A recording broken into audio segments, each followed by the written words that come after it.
Hi, everybody. Welcome to Your Money Map, sponsored by the Alliance for Lifetime Income. Before we dive into this very exciting episode on planning for the next chapter of your life and bring in David Furnish, I'd like to introduce all of you to the talented woman who is responsible for helping bring these important messages to millions of Elton John fans everywhere. Jean Statler, CEO of the Alliance for Lifetime Income. Welcome. Thank you. It's a pleasure to be here.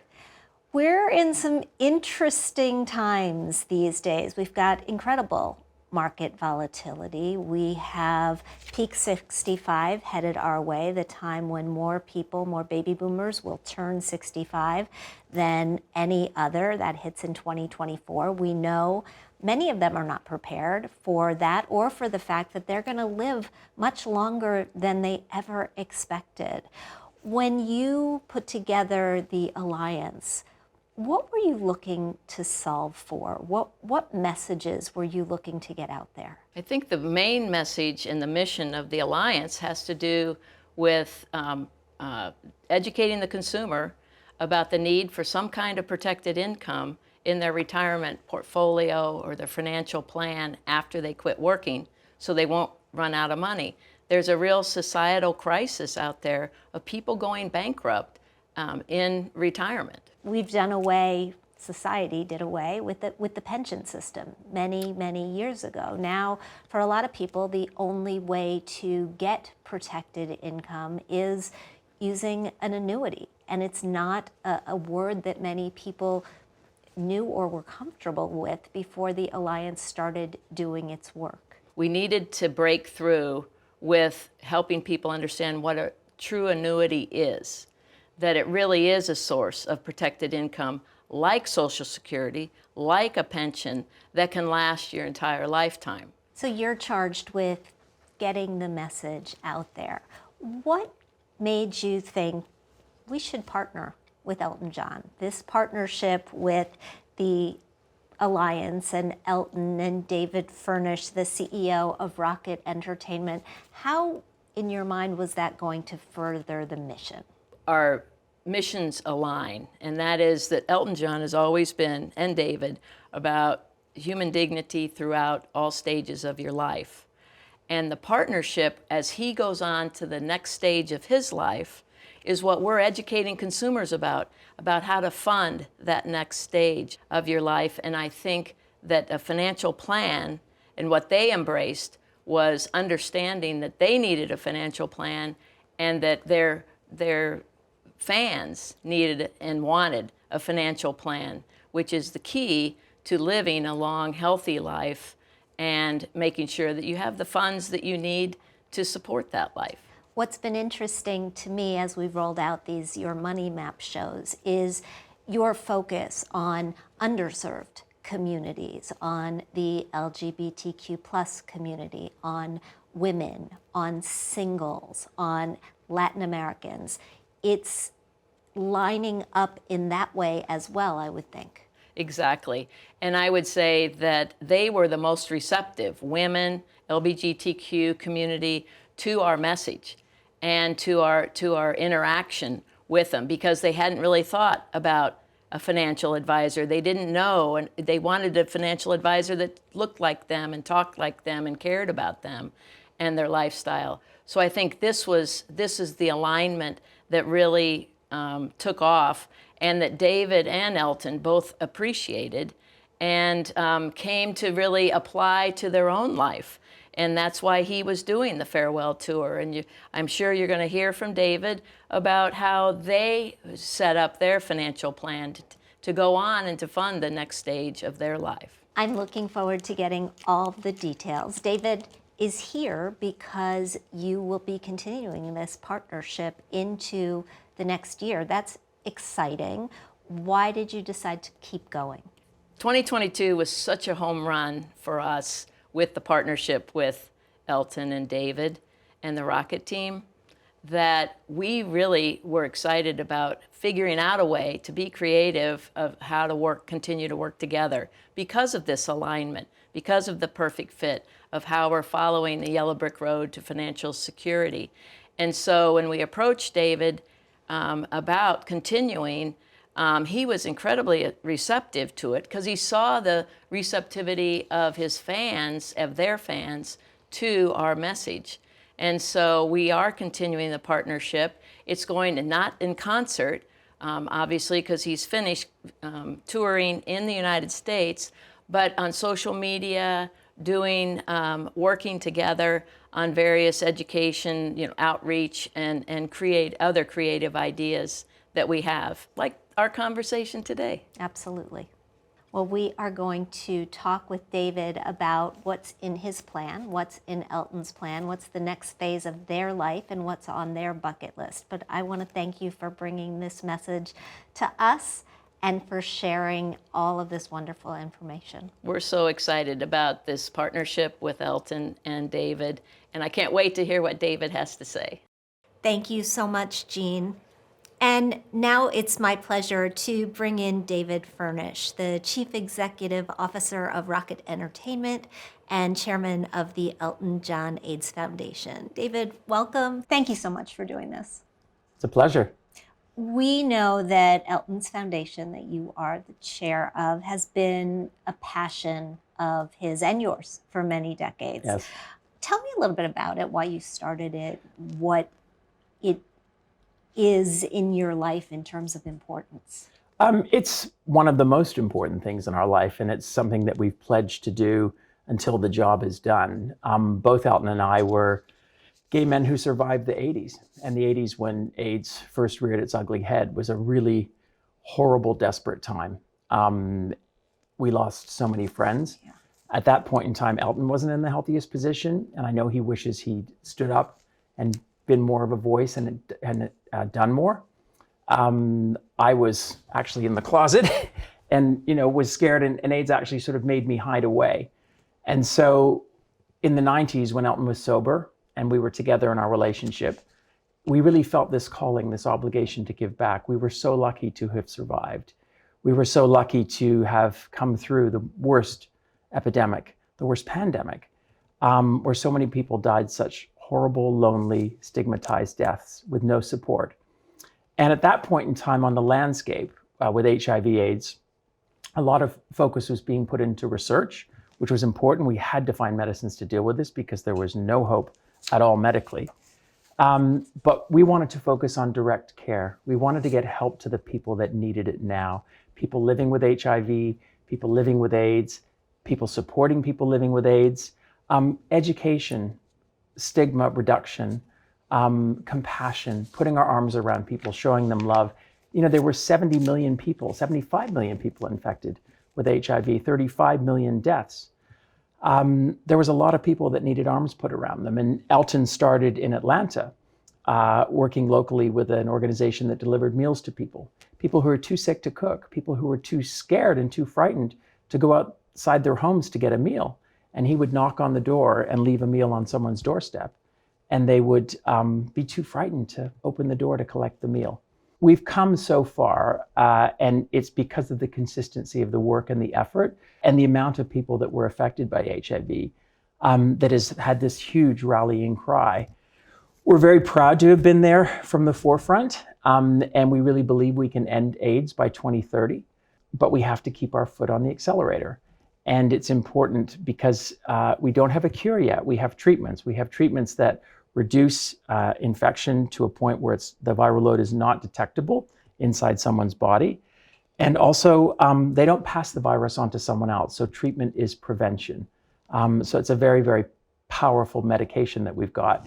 As long as we know people's status, as soon as we get them on the medication, they don't run the risk of getting ill, and they don't run the risk of passing the virus on to someone else. And if someone is negative and at risk of contracting HIV, we can put them on the medication and they won't pick up HIV.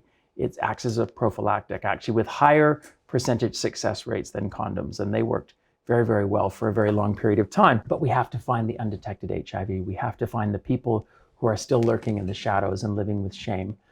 We need to reach a loving arm out to them and show them compassion and encourage them to know their status, and then make it easy for them to get access to testing and treatment so they can live a full, healthy life and not pass the virus on to someone else. It's been an incredible feat. that you have accomplished with this foundation. I mean, the work has been amazing, and watching AIDS go from a disease that was untreatable to a disease that can be managed and even really prevented it's incredible. It's an outpatient condition now. I mean, people, when they were diagnosed with HIV before, it was a ticking clock. It was a death sentence. And people had no hope. They had to look after their health.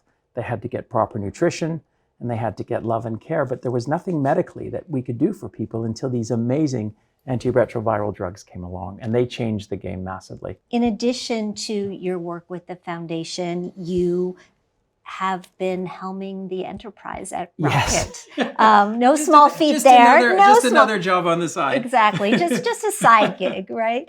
But you've got so much experience in strategic planning, all the work that you've done in the past, and I understand that you have personally developed and are implementing what you a 5-year plan. Yes. Talk a little bit about your goals and the process that you went through in developing that plan, and why 5 years? Well, my background, I studied business at university. I have an undergraduate degree in business, and I worked in strategic marketing and advertising with Ogilvy Advertising for nearly 13 years, both in Canada and the UK. So I came from very much a business and planning background. And in the run-up to taking full responsibility for all the Elton John businesses, I worked with Elton on film projects, on theater projects, and with the Elton John AIDS Foundation. But when I made the decision to manage Elton fully and to take over responsibility for running all the businesses, it was to do with family planning. It was to do with the fact that we'd had 2 children who were going to be starting school soon. And the fact that Elton's life and our financial, the model that we were living on at that time, predicated Elton being on the road doing 90 to 95 shows a year.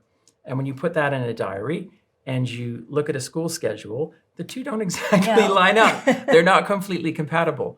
And so I sat down with Elton, we looked at the school schedule, and I said, I know where I want to be. I want to be home with the kids. I want to be as close to them as possible to support them during their education. Where do you want to be? And he said, well, I love performing live, but I don't want to be away on the road. Well, when your life is set up to be structured financially so that you're earning one way, you don't just snap your fingers and make it happen overnight. You have to write a business plan. You have to have a financial plan. And that's the way I was trained at school. That's the way I gained experience in advertising. And I went back to my roots. I went back to my fundamentals. And I sat down and I wrote a business plan.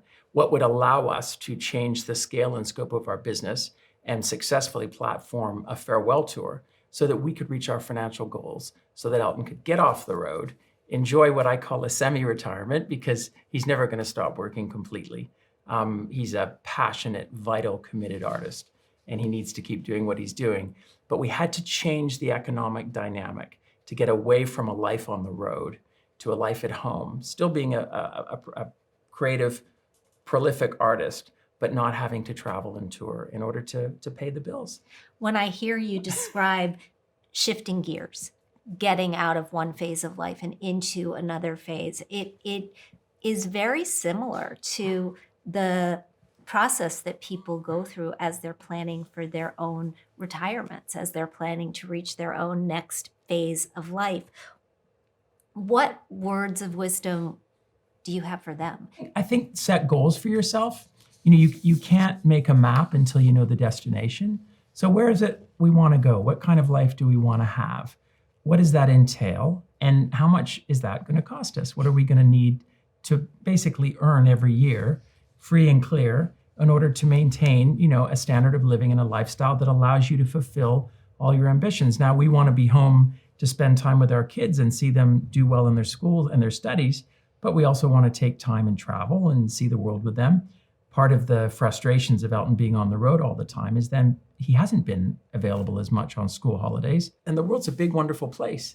And Elton has seen so much of it as a touring artist, but he hasn't taken his family on the road and had a chance to see it. So we made a list of the things that we wanted to achieve and what was important to us. And then you get the calculator out and you start working, how much is that going to cost us? What do we need to live comfortably? What does financial independence and financial freedom look like? because that's the place that you want to be. The promise I made to Elton was, I want to get you to a point where you can do whatever you want. You can choose to do nothing. You can choose to sit at home with a remote control and watch football to your heart's content, which I know he will never do in a million years. But in the past, given there was always a working financial target that had to be reached, the tail was wagging the dog a bit. You have to look for a certain number of shows and look for a certain number of gigs in order to reach your financial goals for the year. I think there may be a few people out there who are saying, come on, we know you have a big life with the, and resources. Yeah. Does this logic really apply to all the fans that I know that you're trying to help? Well, yes, it does, because it's about your goal. It's about what are your needs? What is a comfortable life for you?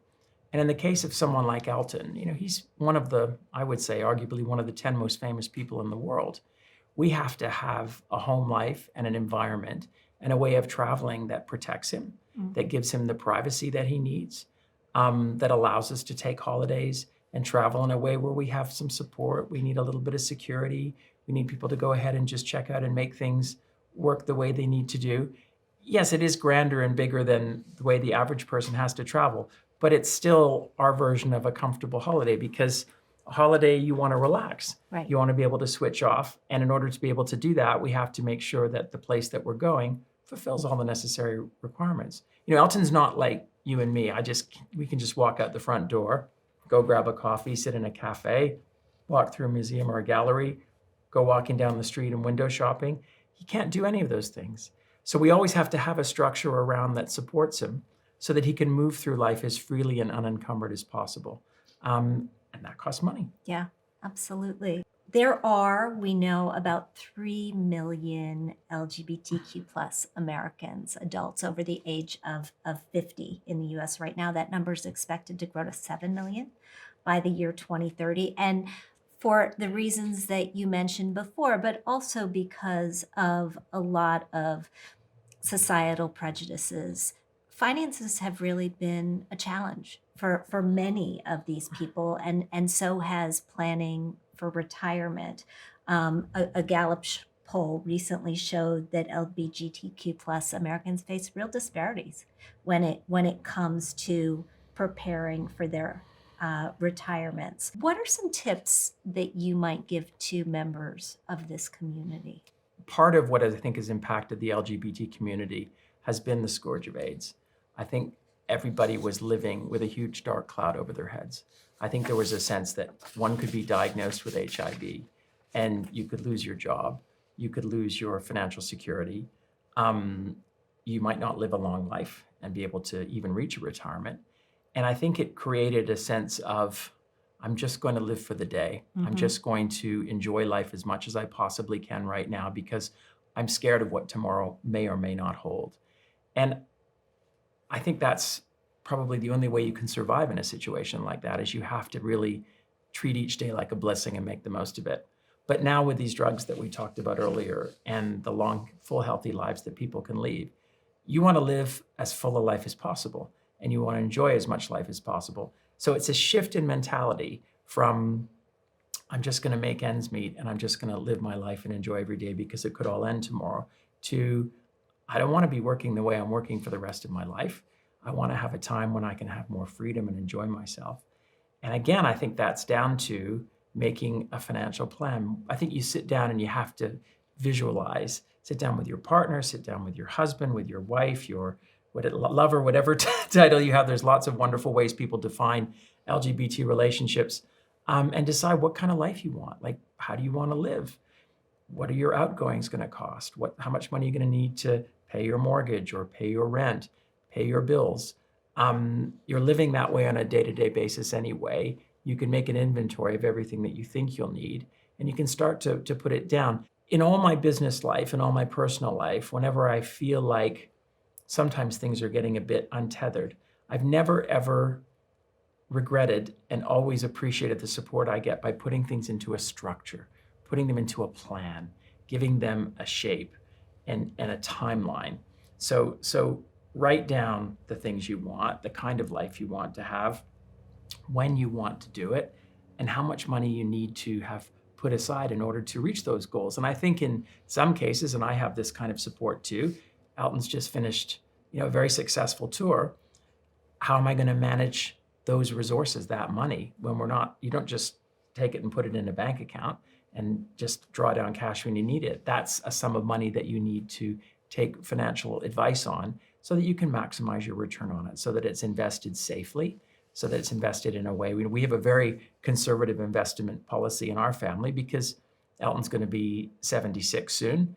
And I don't want to ever be in a situation where I have to say to him, "Oh, we're a little short this year. You're going to have to go back on the road and do 20 more concerts or 30 more concerts."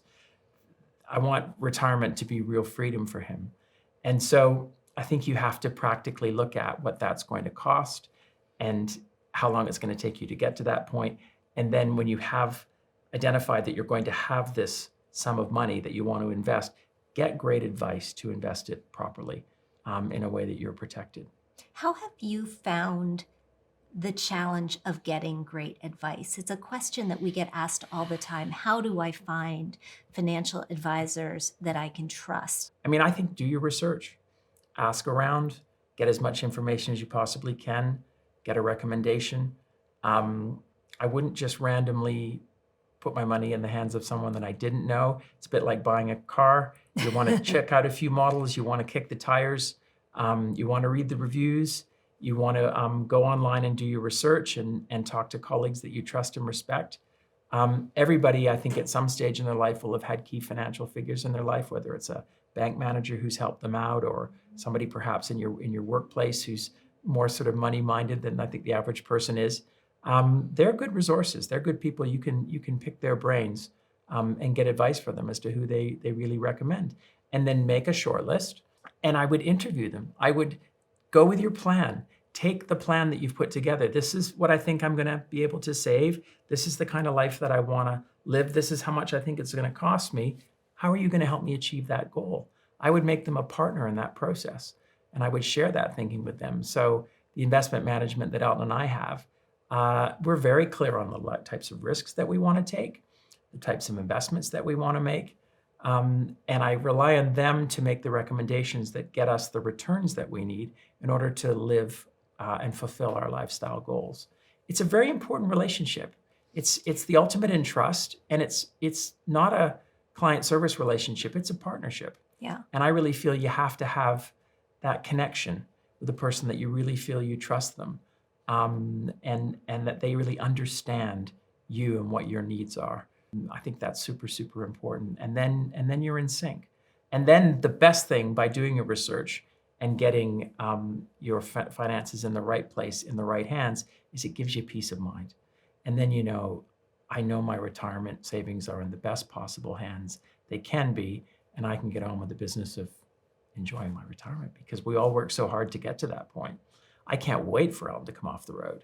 It's been a grueling 7-8 years in the time that we've done setting up and mounting this tour and then having it disrupted with COVID in the middle. We end our tour this coming July, and we have our summer holiday afterwards. And I think it's going to be a summer holiday unlike any we've ever had before, because there won't be a September tour start day the way there always has been. And I'm really excited about that. It just opens the doors for so many possibilities of other things that we can do that we've always wanted to do and never had the time to do. Give me a glimpse into those things. What is that next phase look like for you and Elton, but also for Rocket? Well, I think Elton has an amazing ability to spot and nurture new talent. We had a music management company, Rocket Music, that we have basically put into, I would say, a gentle boil on the back burner that we want to bring forward again when we come off the road. We had great success. We managed Ed Sheeran, we managed James Blunt, Lily Allen, a whole group of artists who went on to become, big international successes. And Elton's in a unique position to really guide those artists, not only on the music that they create, but in understanding the business that they have to navigate, a business that's become more complicated and a lot more ephemeral, and also to advise them as artists. Like, how do you deal with being an artist? You know, creating music, putting it out into the world, dealing with the fame and the recognition and sometimes the rejection that comes with it. Artists are very sensitive souls, and Elton's really well placed to, having been through so much in his life and had so much success and so many challenges and adversity as well, that he's in a position to really guide and counsel other artists, I think, really effectively. And that's something he does at the moment with his Apple Music Rocket Hour radio show, where he listens to all the new music that comes out every week, and which he does every day anyway. He gets all the new releases, and he goes online and consumes all the new information, gets all the new record releases brought in, reads all the music columns, gets all the music press. He starts to listen to everything, and in his mind, he makes a list up of people that he thinks are going places. Who's on that list? Elton's currently got his eyes on a young American artist called Steven Sanchez, who's only put out 2 singles and has already had over 1 billion streams. And it's a bit of a retro sounding record. It's a throwback to a sort of Roy Orbison sounding record. But this boy does it in such a modern, fresh way. And he's finding a young audience that are really drawn to the authenticity of the music and the emotion behind the lyrics and the melody. And he's a huge talent. And Elton's got, you know, his eyes on him and really thinks he's going to go to major places. Another group called Gabriel's, which is, the list goes on and on and on. There's so many people that he loves. It would be great to get and have the time now that Elton could take a more active role in advising and guiding and counseling, you know, young musical careers, because he's really good at it. Yeah. And he has a lot to learn and a lot to share. But it's a hard thing to do well and to do consistently when you're on the road and you're touring all the time. When you're looking after and you're supporting artists, you kind of have to be on the end of the phone just about 24 hours a day, because the support can be needed at any time. And so I think to have more time to do that would be wonderful. I also know Elton and I are both looking forward to doing more work in the field with the AIDS Foundation. We're great fundraisers. We're great at doing events. We're great at doing advocacy in terms of talking to key opinion formers and corporate heads and heads of government to galvanize and get more funds. But every time you go into the field and you see the way the money is changing people's lives, it puts so much wind in your sails. It inspires you so much, and you learn so much that it actually makes you a better fundraiser. It makes you a better advocate, and you learn things and you pick up on things that you just don't get when you're only raising the money and you're not seeing how it goes into action. And there's never enough time to do that, to the extent that we really want to do more of it. It was just announced that you're continuing this partnership with the Alliance for Lifetime Income. And one of the reasons I know that this was important to you is because of what it's done for the fans in bringing their knowledge about retirement and what it takes to get to a successful retirement. David, no secret, you and Elton have your choice of people to work with. Why partner with the Alliance for Lifetime Income? We were so happy to partner with the Alliance for Lifetime Income because our goals were clearly aligned. Everything about this tour is about an exciting new chapter in our life, a chapter where Elton is coming off the road, entering a new phase of what I would call semi-retirement, but very much mounting the tour and all the activities that led up to the tour to help us reach a financial goal that gave us financial freedom in order to live the life that we wanted to live in that next chapter, and to have the freedom to do the things that we want to do. And that's very much what Alliance for Lifetime Income does. It partners with people, it helps identify their goals, it helps them make sound investment decisions that are right for them, that allows them to enjoy the life that they so richly deserve. I don't know anybody who's worked harder in their life than Elton. I mean, he is an absolute workhorse.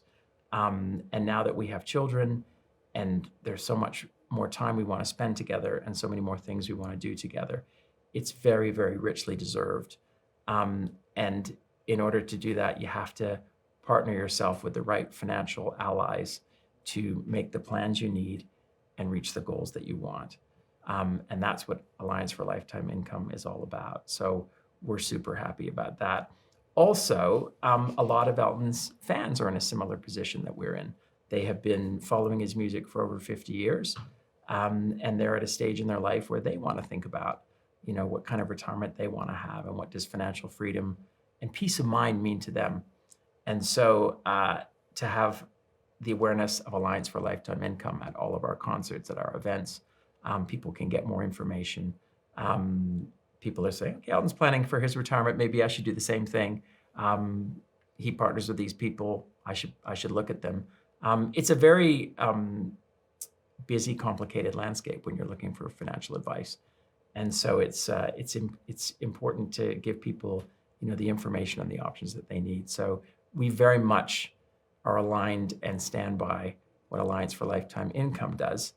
And we wanted to make Elton's fans aware of that as well.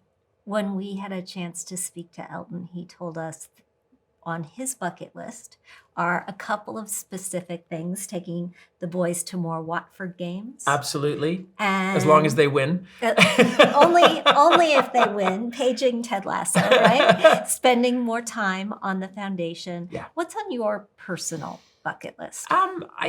There's places that I'd like to travel and take Elton and take the boys. I have a real fascination and love of India. I've been there many times for work with the foundation. It's a very vibrant, interesting, fascinating country, fastest growing democracy in the world.